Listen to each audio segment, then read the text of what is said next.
I stand before you to officially launch my campaign for a second term as President of the United States. Right now, President Trump makes it official, but it's what he said before tonight's campaign rally that's getting a lot of attention. Plus, police say a string of recent thefts is hurting the local economy. More than a dozen street signs are stolen or damaged in the Rio area. From the Channel3000.com Alert Center, this is News 3 Now at 10.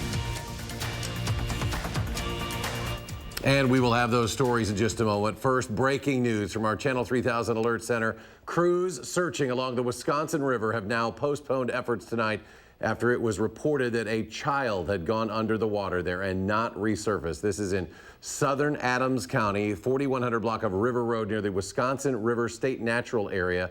Again, multiple departments involved in the search, which started around 6 p.m. this evening. The Adams County Sheriff Brent York telling us just moments ago the child was swimming along the beach when they went under and did not resurface. Search crews did not find anything tonight.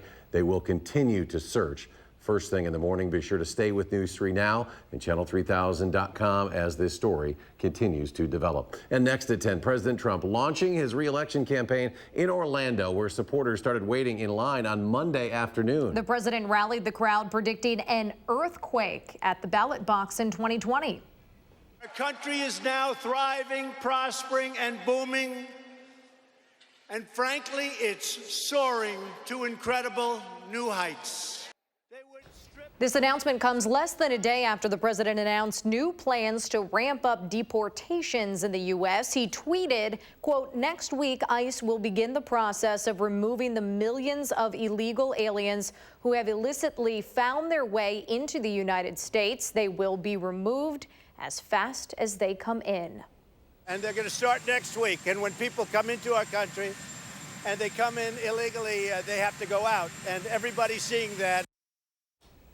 It's estimated more than 10 million undocumented immigrants are currently in the U.S. The enforcement is expected to target individuals with final orders of deportation, which an administration official estimates to be more than 1 million people. And tonight, we are hearing from the city of Madison about its interpretation of the president's statement. Amy Reed joins us now to tell us what city leaders want the community to know.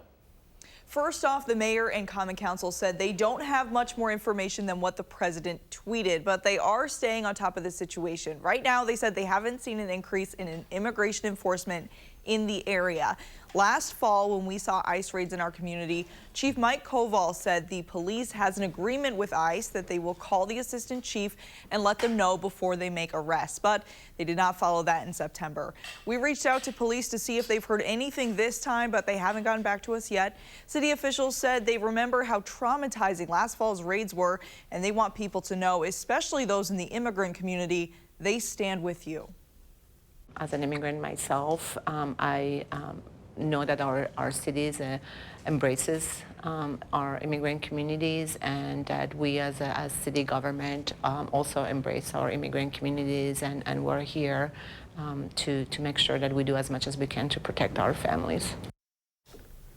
Those raids in Wisconsin last year led to 83 people getting arrested. 20 of those were people in Dane County and 5 were in Rock County. If you or someone you know needs legal assistance during this time, both Centro Hispano and Dane County have resources available, and we'll link that information over on our website. All right, Amy Reed reporting tonight. Amy, thank you very much. State lawmakers are honoring the justice who has served on Wisconsin's Supreme Court longer than any other judge in history. A special ceremony took place at the Capitol today for Justice Shirley Abrahamson.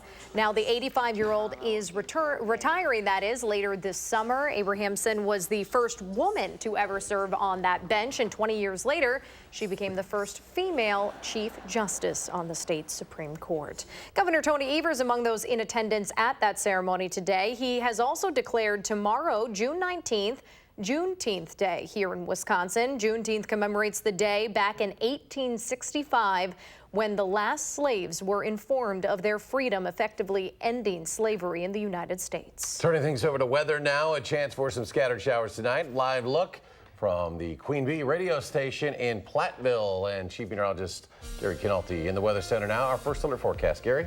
Eric, Platteville was actually one of the areas that got some showers earlier this evening, but most of us have missed out on the rain and probably will do so, because as you take a look at satellite and radar on Weather Track, you can see there were a few scattered showers just to the west of Madison. Those have just about fizzled out. We'll zoom in on southern Wisconsin, and you can see there's hardly any shower activity left. A couple of showers trying to pop up in eastern Iowa that could clip southwestern Wisconsin later tonight. High temperatures today were a little warmer than yesterday. Here in Madison, we topped out at 78. Even there was no lake breeze today, so even lakeshore areas were in the mid-70s near Lake Michigan. Temperatures right now generally in the mid to upper 60s. Fog might become an issue later on tonight.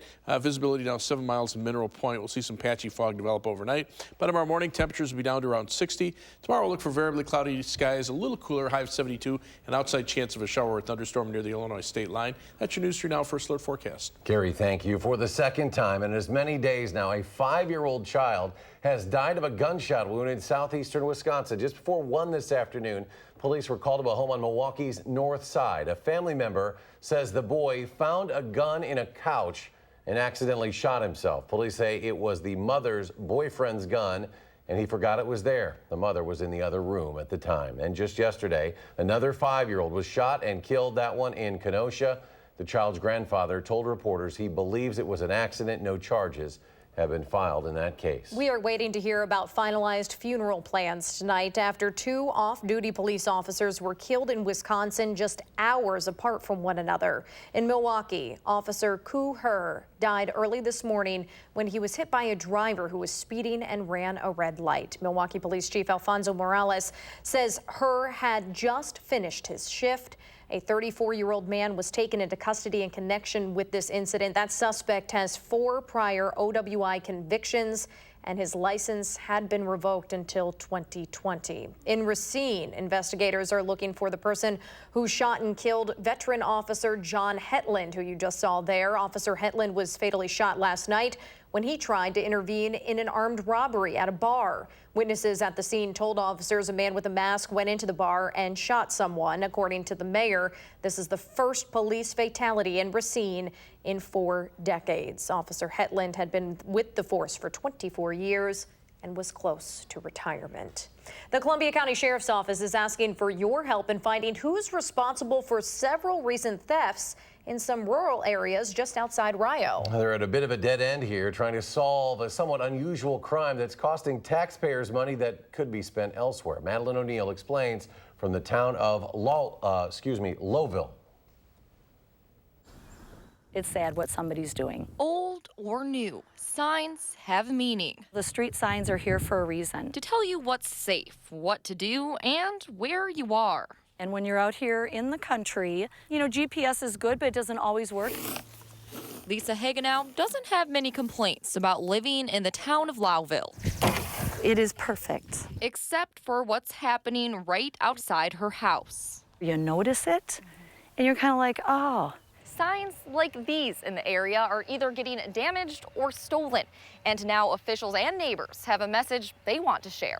Please stop. This is about the 3rd sign that we've gone through. It could impact a response for police, fire, EMS. Lieutenant Todd Horn of the Columbia County Sheriff's Office says there's been a rash of sign thefts along Hagen Road here and in rural Rio area townships. We're having a high frequency of it. We don't normally see that. He says it appears someone is pushing signs over with a vehicle and either taking them or leaving them. Leaving Horn A little disappointed. With more than 15 signs impacted this spring. Your first question might be why? I'm not exactly sure. You know, I have no idea. Sometimes people take signs because they're funny. I really can't come up with anything that way. Other times it's their name. And while Hagenow has a connection to Hagen Road. Yes, Hagenow is on Hagen Road. And it has nothing, I do not need another sign. Regardless of why. No one's really gaining from this, and unfortunately it impacts not only safety, but also tax dollars. Dollars that could go toward road improvements. Mowing of ditches for deer crashes, for the gravel portions of the roadway to reduce traffic crashes. It angers me. Hagenow hopes this will be enough of a sign to clean up their act and stop. I truly wish that whoever is up to this would put their energy towards something purposeful and constructive versus destructive. In Lowville, Madeline O'Neill, News 3 Now. If you know any information, you're asked to call Columbia County Crime Stoppers. If your tip does lead to an arrest, you may receive a cash reward.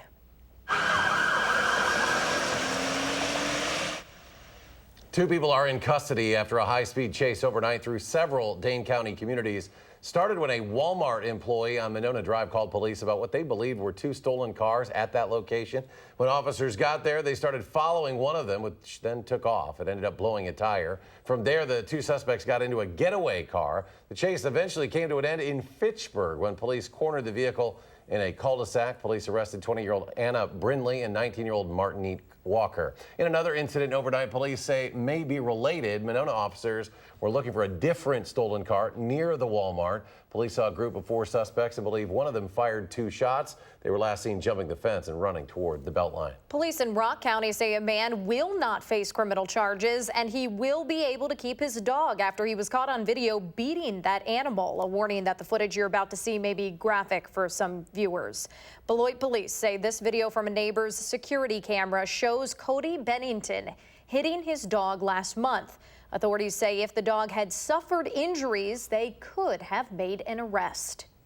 He explained that he actually did do that to his animal because his animal had ran off the property several times and he was instilling some discipline in his dog. So Bennington faces a $187 fine and will appear in Rock County Court for that ticket later on this week. Last week, we told you the story of Jerry the dog, who was undergoing surgery after being thrown from a vehicle and left along the side of a road in Sauk County. Well, tonight we do have an update from his foster mother, who says Jerry is doing wonderful. His teeth had to be removed during surgery. He does have to eat a little differently, but his foster mom says he does appear to be feeling better, not in any pain, and is quite happy. She says he has a long road to recovery, but she is confident he will have a happy remainder of his life. And still ahead tonight, Gary will rejoin us with his complete forecast for the rest of the week. Plus, there is a new, faster way to get around Madison on 2 wheels. We'll take a closer look when we come back.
Welcome back. A record amount of cocaine has been seized in Philadelphia. Happened today when authorities found $1 billion worth of cocaine on a cargo ship at the port of Philadelphia. The U.S. Attorney's Office says 16.5 tons of cocaine was confiscated. Members of the ship's crew are now facing federal charges. After 3 months, Boeing's sales drought has come to an end. The company announcing today that it has sold 30 of its 787 Dreamliners to Korean Air, $6.3 billion on that sale, a welcome change of pace for the embattled aircraft maker, which hadn't announced any new sales since late March, shortly after its best-selling jet, the 737 MAX, was grounded because of 2 deadly crashes. Boeing's competitor Airbus is looking to capitalize on those accidents. That company unveiled its newest plane at the Paris Air Show this week. It's called the A321 XLR narrow-body. The XLR stands for extra long range.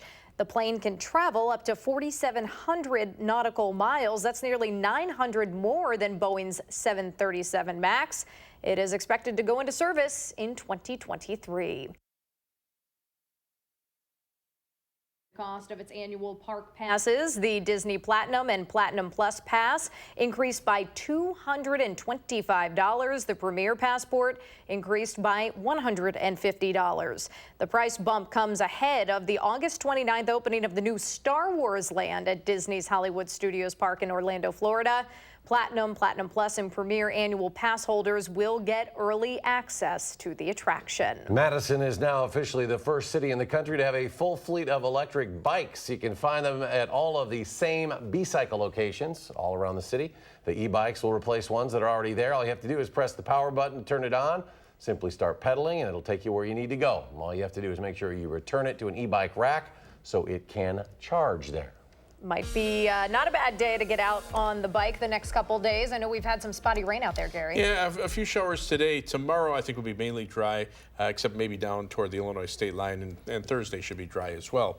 But we'll also be looking for warmer temperatures. We'll have to wait for the weekend and into next week. Now, Doppler track tonight, you can see there were some showers this evening that just kind of fizzled out as they pushed northeastward. There's still another little shower trying to develop over parts of eastern Iowa, a little wider radar perspective. This is actually along a very slow-moving and weak cold front dropping to the south. There was a lot more rain farther to the south and west earlier this evening. That has pretty much fallen apart, so not looking at a lot of rain even where it does occur. Time-lapse to the Queen Bee Radio Skycam in Platteville. This was just before 6 o'clock. You can see one of those showers moving on through, and then after that, the sky started to clear out a little bit, and it's actually been a pretty nice evening through much of southwestern Wisconsin.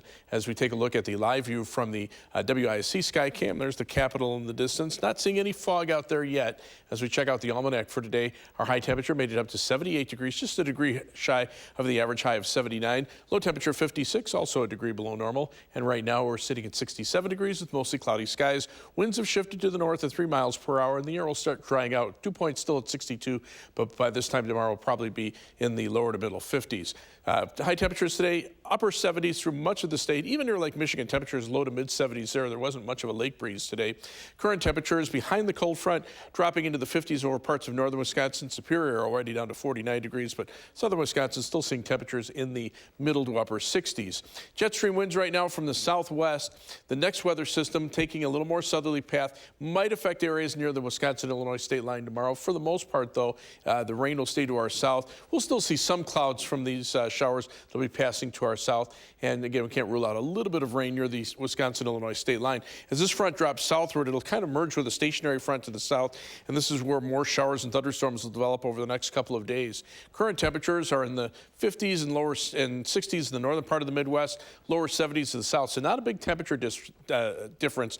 There is quite a bit of moisture to the south. Dew points are near 70 near the Ohio River, but notice to the north and west, those dew points drop into the lower 50s by the time you get to the Twin Cities, so those northerly and northeasterly winds will keep most of the rain to the south tomorrow. Then the air will dry out. We'll see a nice day on Thursday. So overnight, look for mostly cloudy skies, a chance of a shower or two, low temperature dropping to 60, maybe a little patchy fog as well. Tomorrow, look for a high of 72 degrees, variably cloudy skies. If there is a shower or thunderstorm chance, best chances will be down near the Wisconsin-Illinois state line. Overnight, what rain showers there are, probably moving on out with low temperature of 60. Tomorrow, a chance for a rain shower or thunderstorm near the Illinois state line. Otherwise, high temperature about 72 with some breaks in the clouds. Tomorrow night, that drier air moves in, low temperatures drop into the lower 50s. Partly sunny skies expected for Thursday, high temperature temperatures in the middle 70s. Rainfall amounts very light, perhaps maybe a tenth of an inch down toward the Illinois state line. Otherwise, 7 to 10 day forecast, you'll see those temperatures get back up into the upper 70s by the end of the week, around 80 for the weekend with some shower and thunderstorm chances, and then low to mid 80s for much of next week. I'm starting to already feel that humidity out there too. It's a little sticky. Yeah, it's starting to creep in for sure. Thank you, Gary. Thanks, Gary. The American Family Insurance Championship. It's about a whole lot more than just golf. We'll have that story coming away next in sports.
More West Coast baseball for the Brewers tonight. They're trying to even their series with the San Diego Padres. Brandon Woodruff has had a great season so far. He's 8-1 going into tonight's start. He's off to a good start tonight. 4 shutout innings. It's in the 5th. There's no score.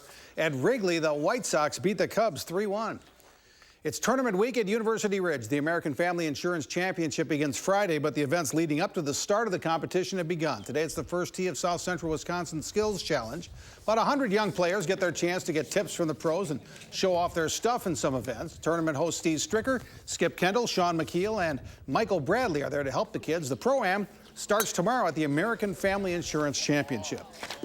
Last year, Birdies to End Alzheimer's at the AmFam Insurance Championship raised more than $100,000 for research at UW Health. This year, the program has expanded to 5 different causes, including the initiative to end Alzheimer's. Melissa Kim shares the story of one local family and their battle with the disease. This is the story of the American dream.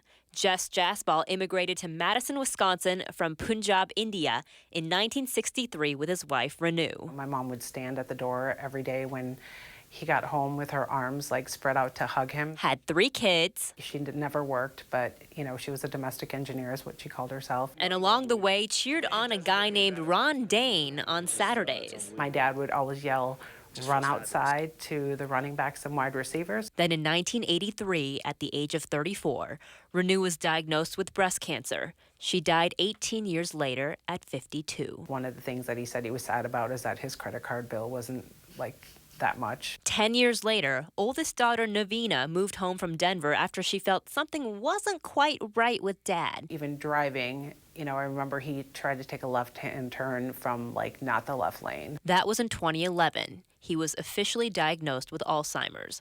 In 2012, doctors said he had Parkinson's too. He would forget what he had, and so if he was meeting friends for lunch, he would ask me to write it on a sheet of paper to say that he had Alzheimer's disease. He'd be like, "What's wrong with me?" But nothing could prepare Navina for what happened after that. When, he needed help in the shower or in the bathroom, a lot of times he would kind of resist and kind of grab my hand and be like, "What are you doing?" In 2015, he lost the ability to walk and talk, entering what doctors call end-stage dementia.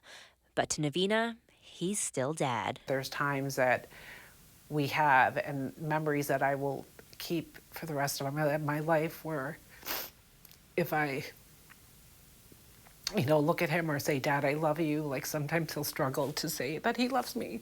For everyone out there, I think it's so important to know that, there's still a person inside. I think about him sitting next to me yelling, "Run outside." 2 words that will live at Camp Randall forever.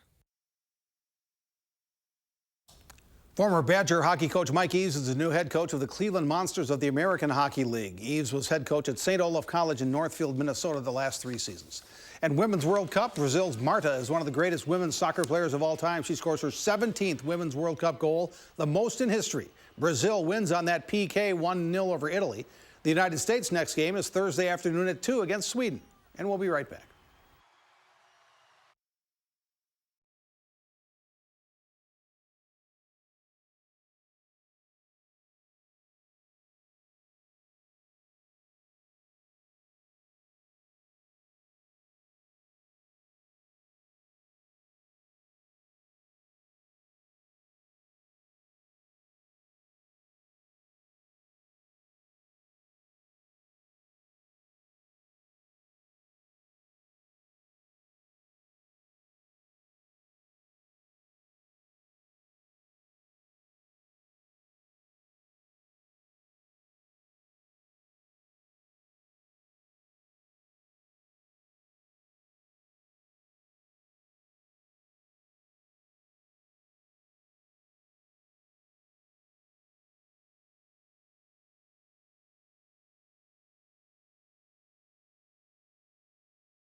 I think all those AmFam golfers are just watching and crossing their fingers. There'll be some rain. It's just a question of when it falls. Lower 70s tomorrow, mid 70s Thursday, upper 70s Friday, around 80 for the weekend. Some thunderstorm chances in there, and mainly 80s for next week. All right, Gary, thank you, and thanks for joining us for News 3 Now at 10. We'll see you tomorrow. Have a great night.